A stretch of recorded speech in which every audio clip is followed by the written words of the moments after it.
Okay, this is kind of a confirmation video, I guess, and I'm going to try to do the sound separately because the first time I recorded it and did a playback, it sounded that way where you'd have to be stretching or turn your stuff up in your headphones real weird, and then I'm loud, anything off the TV's not, and so on.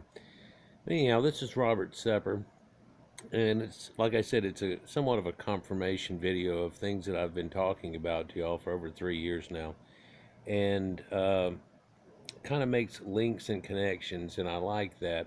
For a lot of times, he talks about one certain topic and maybe make a couple of links and things. And there, one of some of his interesting more videos is where he will make links to me. In fact, I used him for inspiration. And here in the last couple of years, I've really gotten inspiration from some people who have put comments down in the thing, and I'm basically like I didn't even know that article existed, really. And so it's helped inspire me to make connections. And really, genetics has really changed everything. And, you know, a lot of this 25, 30 years ago, people were hush corners at best and trying to make connections. And it's weird that as time's gone on, it seems like more and more of these connections have become valid and people are willing to accept them, and more things are being validated, like Younger Dryas event and so on. But he's about to make a bunch of connections in this one video here for people. It's like he asked him to everybody give him some topics, and instead of doing a broad one or something, he actually decided to make little bitty connections to each one. But in doing so, I'll try to cut in and make other ones. Then again, I'm doing the sound on one and the video off another, so let's see if I can get this to sync up correctly to us here. I thought I would try to touch on as many video request topics as I could in this video, including the Phoenicians, Syrians, Israelites, and lost tribes, the Ashkenazi, Noah and his sons, and probably the most frequently requested culture, the Scythians. That seems like quite a lot, but since there's a lot of overlap, I'll give it a shot. So welcome to another episode. The Scythians are the common ancestors of the Indo-European people. The word Indo-European describes a language family spoken over the greater part of Europe and Asia as far as northern India. It implies that a tribe of people, the Proto-Indo-Europeans, diffused in the past from the Black Sea area or Anatolia, and identifying these people ethnically and historically will hopefully tie together many loose ends. So here you can see the model that they've given for this, something that happened about 56, now they're thinking 56, 5800, and it depends on which way you're going as to exactly when this time was. But we're looking at these people after Catalhoyuk days and so on that were around the Black Sea, and the top part of the Black Sea, encompassed around inside of it, who had dispersed whenever the Balkans broke through, and this, which used to be a freshwater sea, got inundated with salt water, and their whole world changed, for they were great fishermen with boats and everything going on there. That did allow them to eventually come out of here. And some of their great boat people had come down and through here, and we can see that this is the pre-dynastic Egyptians. But another grouping of them, which they are saying were in Anatolia for a while, became the ancient Sumerians. And they're not showing it quite correctly here, but another group that would have been from more here or here at a time ended up becoming the Indo-Aryans that we know of that go into India. And also there are people here that become known as the Tocharians and the Ainu, which stretch all the way. The Ainu are primordial people in Japan, and they are Caucasoids from there, and date all the way back. He makes, in another video recently, he made connections to where they were the ancient samurai and so on. and it makes connections to those ancient pyramids that are slightly covered up. And he's going to talk about that too in a flashing moment here in a moment. But we'll also see later Tocharian Sea on a map written someplace else, and Tartaria, and things that are really just not mentioned. In fact, today, whenever I talk to people who are not aware of any of this, or geography, or had any classes about this type of thing, it seems like their knowledge is of Anatolia, and yeah, they know Egypt and stuff, but the Sumerians, what? Yeah, and they know about India way over here, but like, well, you know about anything in between there and up in there? Well, Asia, yeah, those are Oriental people. It's like, no. No, well, that's the way we look at it nowadays. There used to be a rock band whenever I was a kid called Asia. They weren't Japanese people. They didn't make that kind of music, and they weren't from there either. They weren't insinuating that they were either. They weren't the people that wrote Turning Japanese or anything. Asia, real kick-ass group. Look into it. They were real popular during the 80s and stuff. Anyhow, when we look at people that's come out of this, we talk about Slavs, Celts, Germans, Balts, and everything. Well, there were different waves that had happened before this point, too. For at one point, we're right up, anything that's in line with this red writing whatsoever was under an ice sheet. And just below it wasn't the fantastic place to be each winter. So, things change a whole lot here, but let's just get into the next part of it here and talk about these people who we know of that I guess are real familiar with horses, but ancient gold work and lions and things that go with that. Proto just means before, original, or first. So Proto-Indo-European means the original tribe of people that spread in antiquity into Europe to the west and into India to the east. And when we look at the branch of anthropology known as linguistics, which means the origin of languages, the oldest branch of Indo-European languages were the Anatolian languages, the geographic area around the Black Sea, including the Caucasus Mountains, which is modern-day Turkey, and Armenia, once part of the Hittite Empire. So we find that the Hittites is one of the earliest connections, but also Tocharian A and B. Why would that be so connected whenever they talk about them in this map as being way the hell over here and even connected to the Ainu and their linguistics as closest? And the next closest to that would be Greek and Armenian type languages, right? Albanian and Indic and Iranian languages, but those also have connection to things that are like the Celtic languages. And so some of the closest ones are like Scottish and Irish all the way to India. What? That's some of the easiest connections. Words and linguistics and the way that they work. And they've made connections to this long, long ago. And they've made connections too with this ancient symbol, which now after World War II is looked at as being real bad, but he just flashed a bunch of pictures on showing that this was around the world way before the last ice age. Let's continue. So the oldest one were these people that were around here, and these people that were called Aryans, and that was just fine not long ago, and it had to do with the path of the Bible and everything, and everybody knew that just not too long ago. So this Caucasus Mountains, Pliny the Elder, what does he say about them and the origins of Caucasus and where they get the word from? Pliny the Elder's natural history derives the name of the Caucasus from the Scythian kroi kausis, meaning ice shining white with snow. The Caucasus is where we get the term Caucasian from. In a biblical context, it's where Noah was said to have settled after the floodwaters receded. In medieval ethnography, the world was divided into three large-scale groupings, corresponding to three classical continents: the Caucasian Semite people of Asia, the Hamitic Caucasian people of North Africa, and the Caucasian Japhetic people of Europe. While these terms are no longer in use, mainly because of changing demographics, keep in mind that they applied to millennia ago and to the nobility of these societies, not every single individual that lived within a geographical region.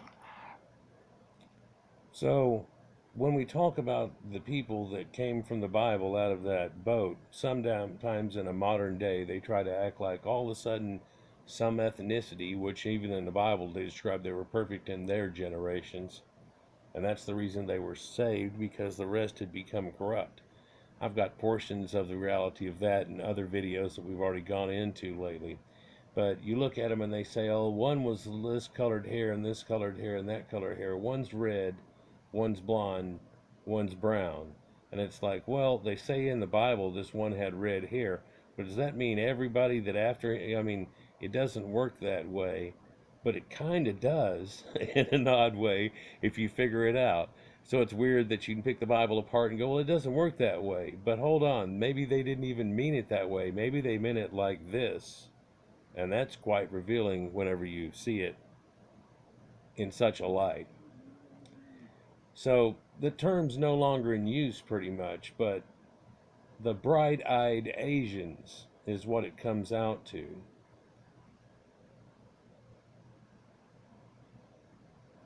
But Asian also has to do with ancient Greek and their gods, for they had Egyptus and all these other gods that went with it. And if we just looked at there, they just showed you the blue-eyed Sumerian statues, which these are a whole bunch of. Just like the Shabdi dolls, there's thousands of them, and quite a few of them have blue eyes. But in a moment, we'll look and make a whole lot more connections. Excavations after quoted for excavations by C.L. Woolley way back in 1927. This is Arthur Keith saying this. They, the Sumerians, after having gone through their stuff and the tablets and so on, and have not really even exposed it at all, but realizing what importance they had at the time that they went and how they were really connected with the biblical people that made this connection, and said they, the Sumerians, certainly belong to the same racial division of mankind as the nations of Europe. They are the scions of the Caucasian stock.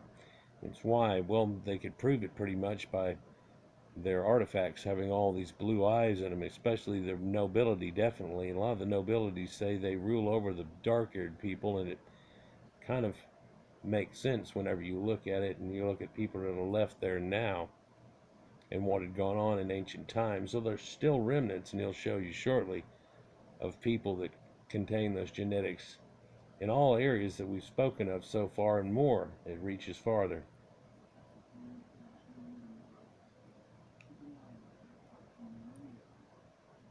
Which at one time included large slave populations.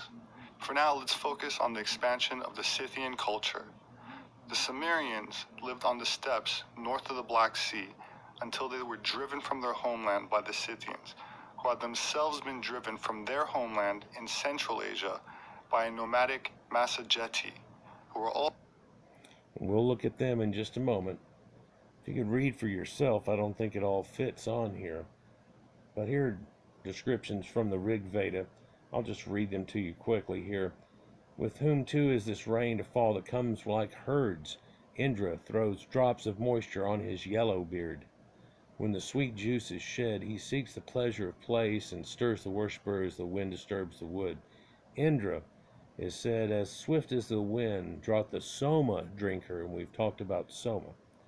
For he waxed in might, the iron one, with yellow beard and yellow hair. He, lord of tawny courses, lord of the fleet-foot mares, or horses, of course, will bear his bay steed safely over all distress. Into lore of all men, fair of cheeks, rejoice thee, and gladdening laughs, present these drink offerings. And so there's quite a few connections, and there could be a lot more made on it. Last time I tried to make a video about that and showed you a burial ground that they had found, and in fact an ancient city. It got blocked in 244 countries. So we're just going to let that go and continue here about the Scythians. But ancient staffs that had it on there, and they were run from their land. And we all know where horses come from, but there's tales of ancient dragons too. And where does that come from? Well, it was their symbol from way back when. In fact, if we look at all these ancient cultures we're talking about, it came from a time before, and they had an idea of this giant world serpent type of situation that there was apparently only one great one of, and didn't have a mate for, but it was perpetual. And so you look at things like Tiamat, and you go, yeah, yeah, well, the Sumerians had that going on, and that concept, and then how it was killed, and these things happened or whatever, and adopted into what ended up becoming their own type of mythology about themselves, and looked back and started talking about giants and things, and like, who are the giant people? Them. What?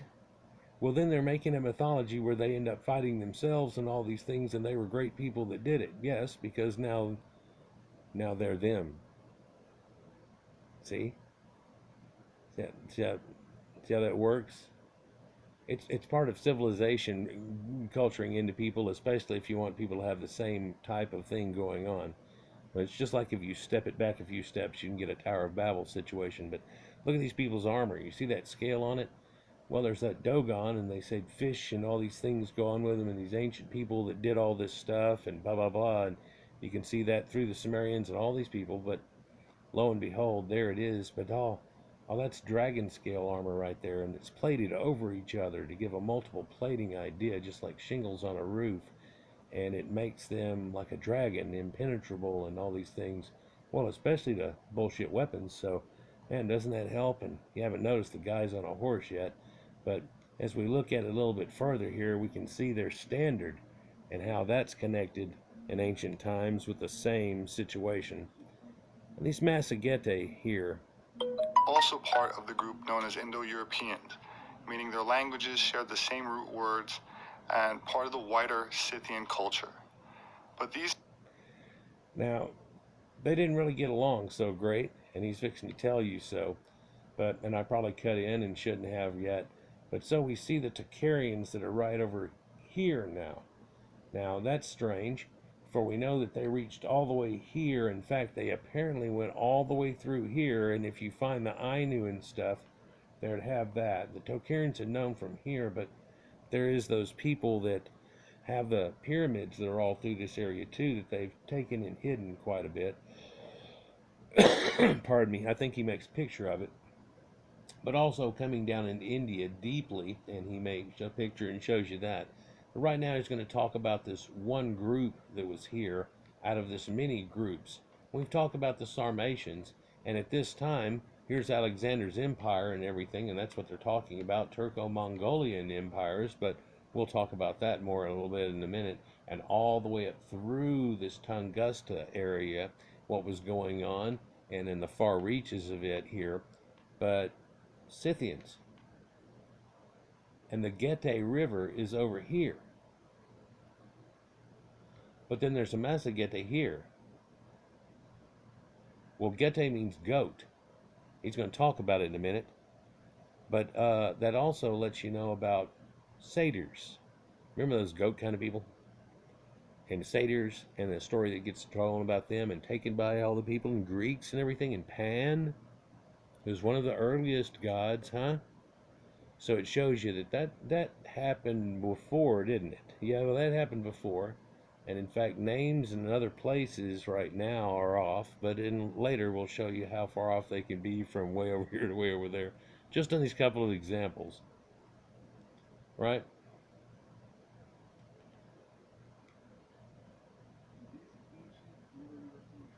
Now, these guys didn't get along so much. They really didn't. And they got into different arguments and fights off of it, and it's because of the different cultures that people had taken and gotten out of it. So you could consider it to be tribal somewhat. You consider it to be north and south. You consider it to be a lot of things. But here's what was written about him. The dress and mode of the living of the Massagetae resemble the Scythians, and they fight both on horseback or on foot. Their arms are of either gold or of brass. So at the time that was neat. That each man has only but one wife, yet all the wives are held in common. For this is a custom of the Massagetae and not of the Scythians. So hold on a second. We Everybody up over there was Scythians. Well, yeah, to some people, but then other people, whenever they got it broken down and they started talking to some Scythians, they're like, "Oh yeah, we're Scythians," and they go, "Well, what about those guys over there?" And they go, "No, they're called Massagetae. There's some different names going on in this here group." Well, what do they do? Well, there's different ones, and they have different customs, and perhaps whenever people are in fights with each other, they say things about each other. Some things born out to be true, others not. Some people performed cremations and things like that to other people. It really didn't make an understanding. Some people talked about cannibalism and so on. Other ones seem to be borne out to be somewhat true. Here's a story for it here, and I don't think I can even get this sound to be exactly right anymore. Let's see if I can just, okay, just to make it not freak out here, I will let it play for a little while as I go ahead and continue to read. He tells you with these guys, Massagetae, human life does not come to a natural close with this people, but when a man grows very old, his kinfolk collect together and offer him up in sacrifice, offering at the same time some cattle. After the sacrifice, they boil the flesh and feast on it, and those who thus in their days are reckoned the happiest. And you're like, oh, okay, so when Grandpa has gotten old and the whole thing's happened, and he starts to go down, they sacrifice him and stuff. Yeah, but then they add this part to it, and some people say it's an ambiguation. Let's just say what it says. If a man dies of disease, they don't eat him, but bury him in the ground, bewailing his ill fortune that he did not come to be sacrificed. The only God they worship is the sun, and to him they also sacrifice horses, right?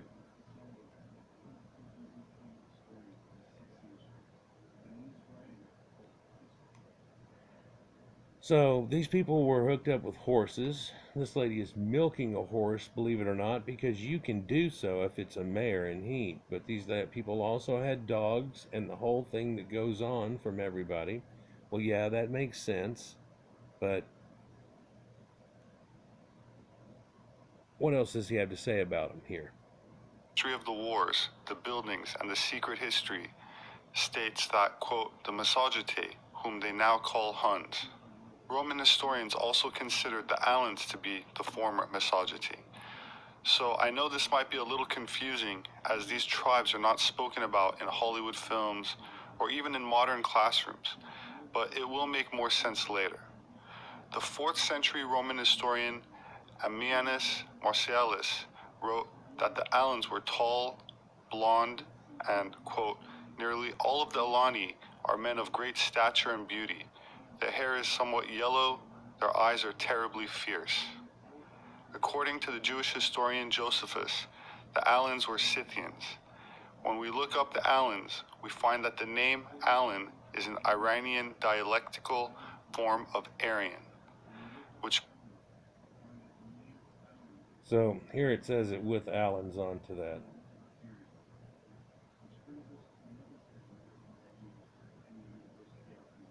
So here we are making a few connections out of it, but here we are again facing that same thing that we can't talk about necessarily anymore, and you call it Proto-Indo-European, but here's the Rostam inscription, the people of Rostau, and who were the people of Rostau? Which brings us to another term no longer used in any university after World War II. Yet the word Aryan is etched in stone thousands of years ago in places like the Behistun inscription in Iran, and is synonymous with the modern term Indo-European. The Alans, Massagetae, the Hittites of Anatolia, the Suebi, which I covered in a recent video, who became the modern Swedes, and occupied southern Germany in what is now called Swabia, and the Scythians were all Aryan tribes that shared Indo-European or Aryan ancestry.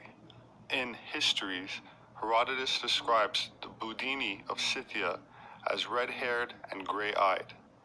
In the 5th century BC, Greek physician Hippocrates argued that the Scythians were light-skinned. The 2nd century BC Han Chinese envoy Zhang Qian described the Saka, another name for the ethnicity known as the Scythians, as having yellow hair and blue eyes. And we've talked about the Saka and Saka Sunni. In fact, I did a whole video about the connections into there. And the reason I wanted to connect those versus these other people and give you the story about that weird oddity is because there's only some things that are said about them, but then there are other connectives that make them out to be the ancient Huns that everybody hears about. Well, no, then the Huns, Attila the Hun and everything. No, yeah, we're gonna get into that.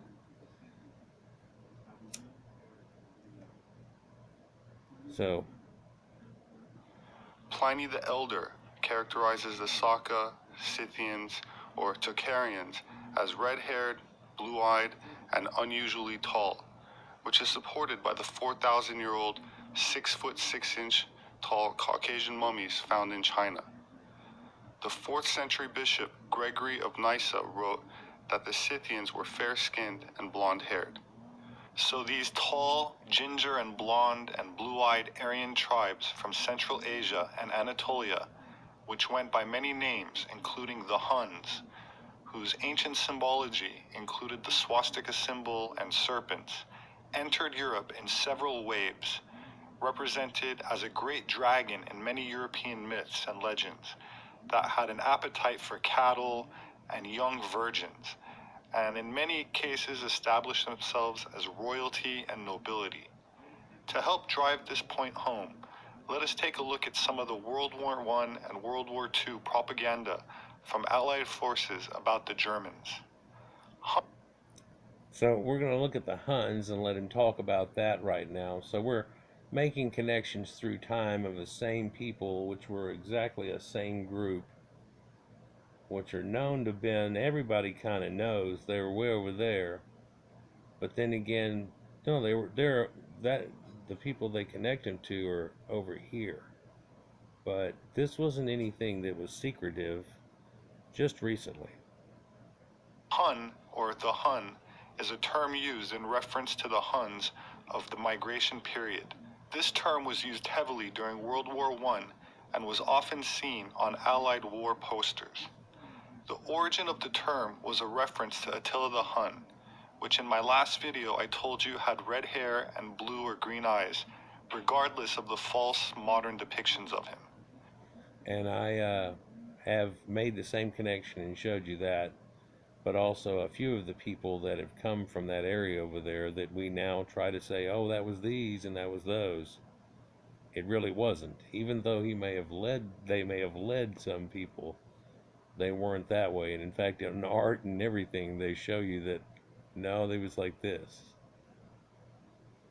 Yeah, the name Temujin doesn't indicate that he didn't have light eyes in his wife's name, but Buddha also.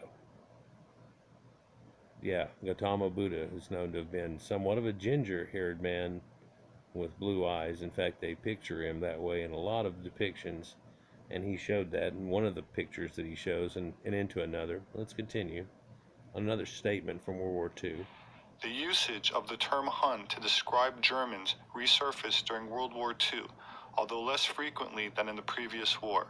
For example, Winston Churchill in 1941 said in a broadcast speech, quote, "There are less than 70 million malignant Huns, some who are curable and others killable, most of whom are already engaged in holding down Australians, Czechs, Poles, and the many other ancient races they now bully and pillage." Later that year, Churchill referred to the invasion of the Soviet Union as the dull, drilled, docile, brutish masses of the Hun soldiery, plodding on like a swarm of crawling locusts. During this time, American President Franklin D. Roosevelt also refer to the German people in this way, saying that an Allied invasion into southern France would surely, quote, be successful and of great assistance to Eisenhower in driving the Huns from France. So I'm not making any commentary about who are the good guys and who are the bad guys. And I'm not trying to make that either, I'm guessing, because I'm trying to really just show you where it all comes from. It all comes across as so racist, or it comes across as something like this or that. No, no, no. The people that were there before were Caucasians too. In fact, we can still see that today. And these people who are somewhat before the last ice age were pushed to the extremities of the earth had variations on a theme with each other. So to try to say who's the good guys and who's the bad guys, you'd have to look at it from a perspective of when the hell are you talking about and from whose point of view. We have ideas like Satan, but it just means adversary, and definitely to a certain people. And so when you find out the way it all worked out and who ends up claiming that they're the people, it kind of gives you a pinpoint to another truth or reality of the whole situation. But let's continue.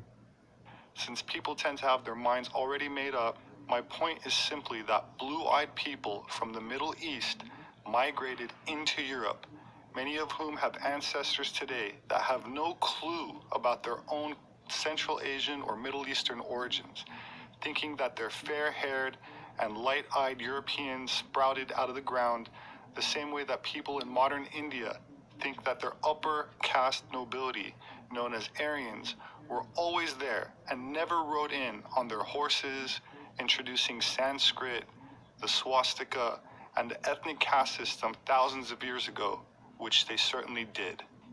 Geneticists, having compared mitochondrial DNA from blue-eyed individuals in diverse countries such as Jordan, Denmark, and Turkey, concluded that people with blue eyes have a single common ancestor that lived by the Black Sea around 8,000 years ago, spreading out from there during the Holocene, along with domesticated animals, agricultural civilization, and the Aryan language family. By the way, this includes many people that do not have blue eyes. You don't have to have blue eyes as a trait. You can have it very much recessive in a situation, but do you have any people in your family through your grandparents that have it? And if your grandparents had people that they knew of their grandparents that had blue eyes, then you'd end up having it so strong in you or whatever that it would actually, even though it's still considered recessive genes and everything due to terminology, it effectively is dominant in your situation, and your kids probably have blue eyes. So it's not necessarily about that. Now, when we talk about this happening, he talks about it in a wave that happened later, and I'm telling you that it happened in a wave before then, happening at the time of the Younger Dryas, and these people that are hooked up with Göbekli Tepe and Natufians and so on that ended up forming ancient Egypt, and people that were around the Mediterranean that he's talking about later get running into. And so whenever I keep talking about the snake that comes around and bites itself, it does so through time over and over again, cyclically, just like so on. In fact, Caucasians have fought other Caucasians quite a bit through time over things, but there are some major reasons for that and some minor reasons for that. But if we looked at just English, German, Spanish, Greek, and Latin, if you've been looking at it here, this is common words we use, and if we look through them, they're very connective to each other. And so when we look at Dios and Deus, we know that that has to go with God, but it also goes with all kinds of gods, for Pater, and Pater in Latin, Pitar in Sanskrit, Vater in German, Padre, and it makes more connections than on this connective right here, but just one to show you. Dios Pater is Jupiter. So there's another connective. Let's continue.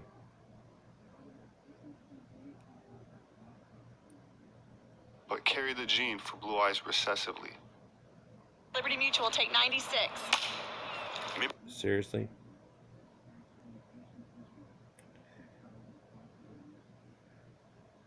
So I did an article on this, and this is how blue-eyed immigrants had transformed ancient Israel 6,500 years ago, or 4,500 BC.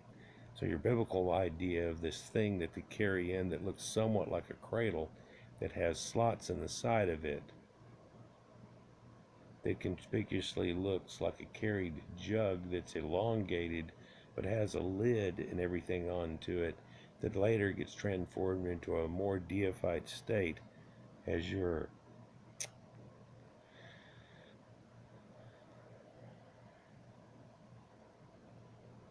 can you get it? Yeah, it's very similar to that, but I've also showed you that before this time this symbology had a little different crest on top of it. Instead of the triad crest, it had a crest on the top of it that was from boats. And in ancient times, a lot of these places had these crisscross topped houses that had boards that came up like that, and another one that came up, can't do it right now, and they crisscrossed each other, much like this, across the top of something. But what did that turn into? That turned into wings standing up. And this type of carrying device became the Ark of the Covenant. But blue-eyed immigrants transform ancient Israel. Really? Let's look at what he says about it.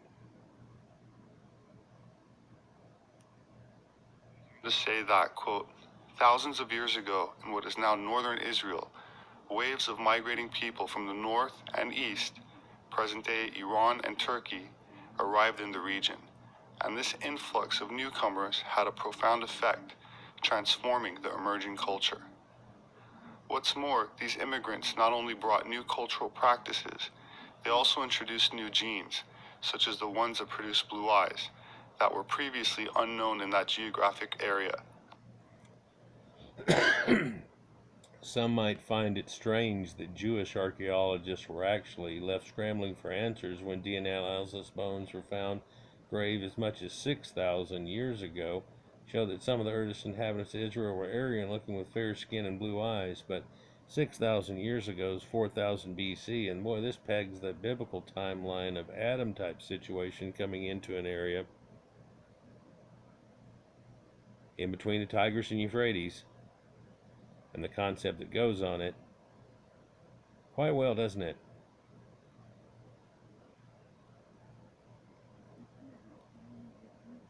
According to a new study, archaeologists recently discovered this historic population shift by analyzing DNA from skeletons preserved in an Israeli cave. The site in the north of the tiny country contains dozens of burials and more than 600 bodies dating to approximately 6,500 years ago, the scientists reported. I did a video about this, but didn't have all the information on it. But I told you whenever I did the blue-eyed one, hey, there's those people again. But for the first time they're saying, and so here's a confirmation. DNA analysis showed that the skeletons preserved in the cave were genetically distinct from people who historically lived in that region, and some of the genetic differences matched those of people who lived in neighboring Anatolia and the Zagros Mountains, which are now part of Turkey and Iran, the study found.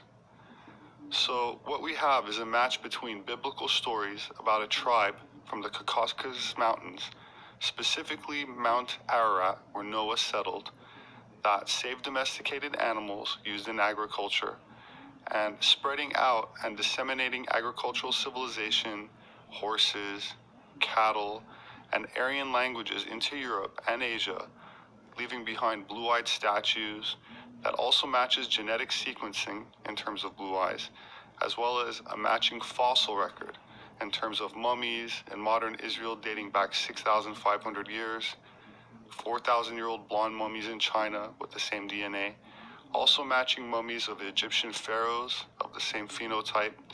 So there's absolutely no discrepancy between myth and legends of tall blue-eyed Aryans, properly interpreted biblical accounts, or the genetic or fossil record. In Wikipedia, the stature of the Scythians is recorded as follows, quote, One moment before he quotes that.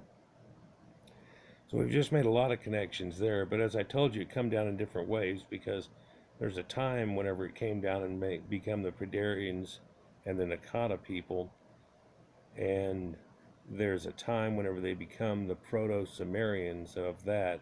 It's not exactly the same timeline. In fact, it was people running a different way, pretty much around the Mediterranean all the way through with nothing stopping them and across North Africa. And so when we talk about the Canaanites making these papal, or Phoenicians making Carthage and so on, what's all in between that? Well, we know one that's past that is also still those Amazigh people, which also connects to an ancient Amazon tale, but the Amazigh people that are there and their genetics, and you can still see them to this day.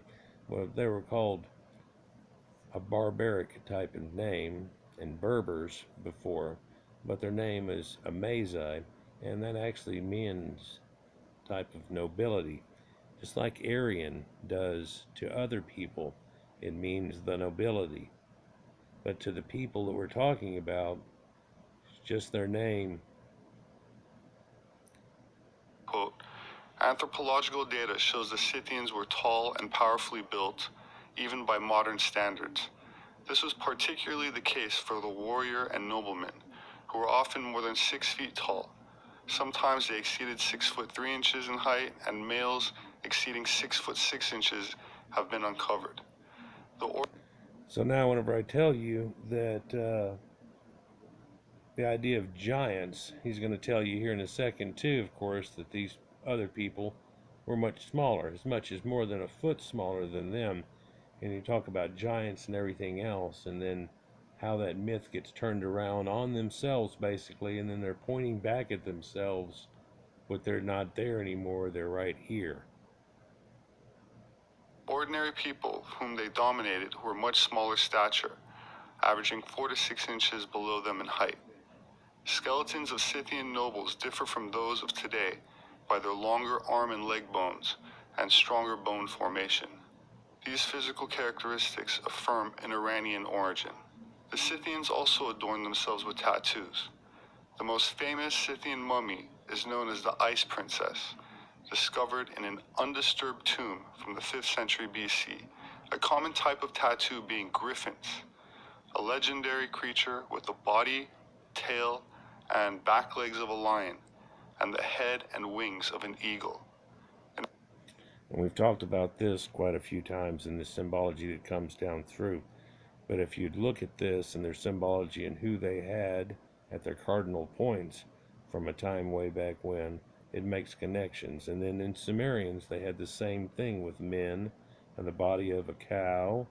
And so you're saying, okay, well, this is, who is that, Aquarius, and this is Taurus, and then, hey, that's the 4 cardinal points too. Yeah, it's going on. It's real important for navigation and things, and it's still carried on to this day somewhat in a hidden way, or just an accepted way. And where did all that come from? Well, all came from these people, and then other people that had very sparse connections with them talked about in their lands there was dragons, and there was this, and there was that.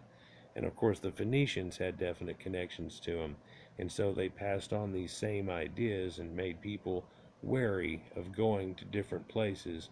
And of course the Phoenicians were people that were bringing culture to people from faraway lands, but pretty much able to do that in the way that they wanted to at that time, for they were the merchants that were having the contact between the two people.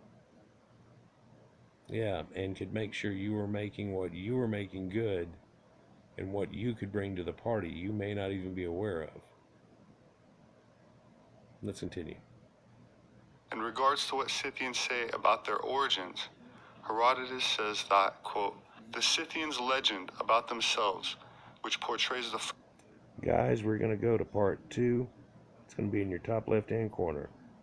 We'll see you whenever you're there, and start this again right here.